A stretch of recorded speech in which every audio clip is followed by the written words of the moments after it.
Ini kisah ruh orang-orang tua kita yang telah wafat. Ruh yang kembali di bulan Ramadan.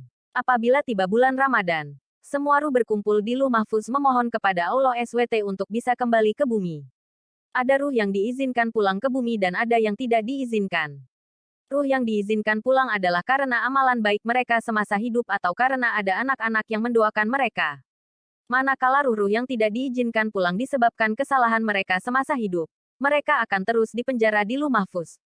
Apabila ruh diizinkan pulang, hal pertama yang mereka lakukan adalah pergi ke tanah perkuburan untuk melihat jasad mereka di sana.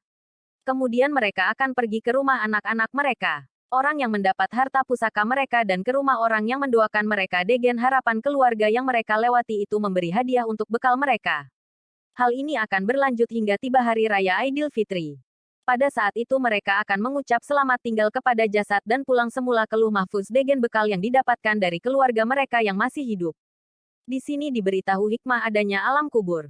Alam kubur membuktikan bahwa Allah itu Maha Pengasih Penyayang. Orang yang melakukan kesalahan semasa hidupnya bisa dibantu dengan doa dari orang-orang yang masih hidup. Alangkah bahagianya jika seseorang yang telah meninggal selalu mendapat kiriman doa-doa dari anak-anaknya dan orang yang masih hidup.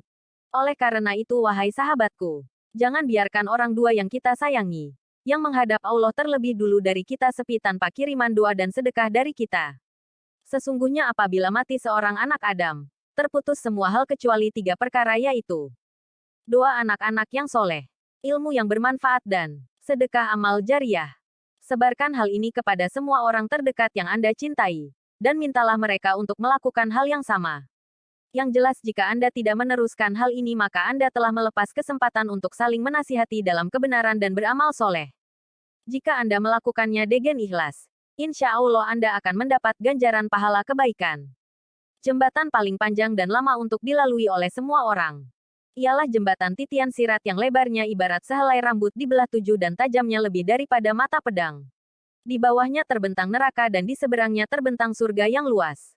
Diceritakan bahwa untuk menyeberangi titian sirat ini selama 1500 tahun lamanya. 500 tahun mendaki, 500 tahun mendatar, dan 500 tahun menurun. Sarelah, agar bisa dapat pahala saling mengingatkan KPD sesama saudara kita. Seandainya jenazah itu mampu bangun dan cerita TTG sakaratul maut dan azab kubur, sudah pasti kita akan menghabiskan waktu 24 jam di atas sajadah. Bila kita sudah lihat nasihat ini, setan mulai menghasut garis bawah. Tidak usah copy paste, buang waktu saja. Masya Allah, orang yang sayang Allah SWT pasti ia ringan tangan dan mau berbagi. Bersemayamnya ruh orang meninggal. Jakarta. Roh akan berpisah dari jasad setelah seseorang meninggal dunia dan akan tetap hidup di alamnya. Ada sejumlah pendapat mengenai keberadaan roh setelah meninggal hingga hari kiamat tiba. Secara umum keberadaan roh orang yang meninggal dunia terbagi ke dalam 2 keadaan, yakni roh orang mukmin yang dirahmati Allah SWT dan roh orang kafir yang mendapat murka Allah SWT. Disebutkan dalam Ar-Ruhli Ibnul Qayyim karya Ibnu Qayyim Al-Jauziyah, ada golongan yang berpendapat bahwa roh orang-orang mukmin berada di sisi Allah di dalam surga. Entah itu syuhada atau bukan selagi mereka tidak dicegah masuk surga karena dosa besar dan hutang. Namun, Allah SWT bisa merahmatinya. Ini merupakan pendapat Abu Hurairah, Abdullah bin Umar, dan lainnya. Golongan lain berpendapat, roh orang-orang mukmin ini berada di serambi surga, tepatnya di ambang pintunya. Mereka juga mendapatkan kenikmatan dan rezeki dari surga itu. Ada juga yang berpendapat mereka berada di sebelah kanan Nabi Adam AS di surga. Pendapat yang menyebut roh orang-orang mukmin berada di surga ini bersandar dengan firman Allah SWT. Artinya, jika dia orang yang mati itu termasuk yang didekatkan kepada Allah, dia memperoleh ketenteraman, rezeki, dan surga yang penuh kenikmatan.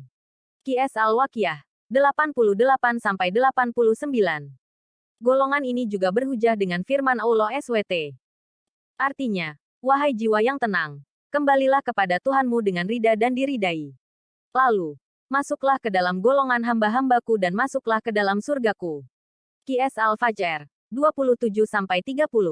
Sementara itu, roh orang-orang kafir setelah meninggal dunia akan berada di neraka. Pendapat lain menyebut, roh orang yang termasuk golongan ini berada di Burhut Hadramaut.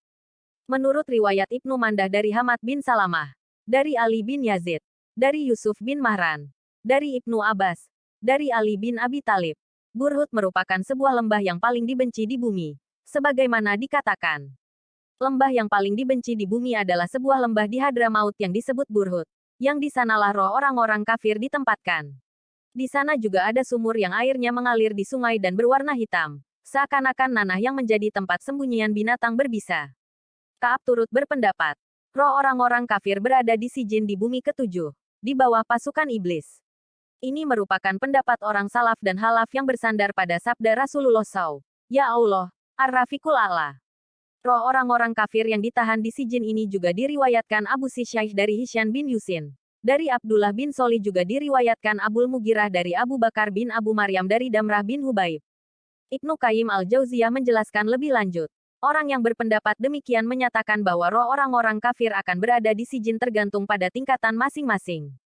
Di samping itu, ada juga pendapat yang menyebut bahwa roh orang yang meninggal dunia akan berada di serambi kubur selama 7 hari sejak mayat dikuburkan dan roh-roh ini tidak akan meninggalkannya. Pendapat ini dikatakan oleh Mujahid. Abu Umar bin Abdul Bar juga berpendapat serupa dengan menguraikan hadits Ibnu Umar yang berbunyi. Jika salah seorang di antara kalian meninggal dunia, maka tempat duduknya diperlihatkan kepadanya setiap pagi dan petang. Jika dia termasuk penghuni surga, maka dia pun termasuk penghuni surga. Dan jika dia termasuk penghuni neraka, maka dia pun termasuk penghuni neraka. Dikatakan kepadanya, ini tempat dudukmu hingga Allah membangkitkanmu pada hari kiamat.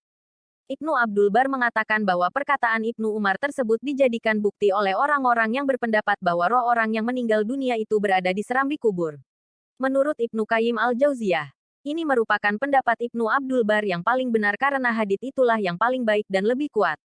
Ibnu Qayyim al-Jauziyah berpendapat, apabila yang dimaksud dengan keberadaan roh di serambi kubur adalah waktu tertentu dan temporal, sementara selanjutnya ia akan berada di tempat yang sudah ditentukan, maka ini benar.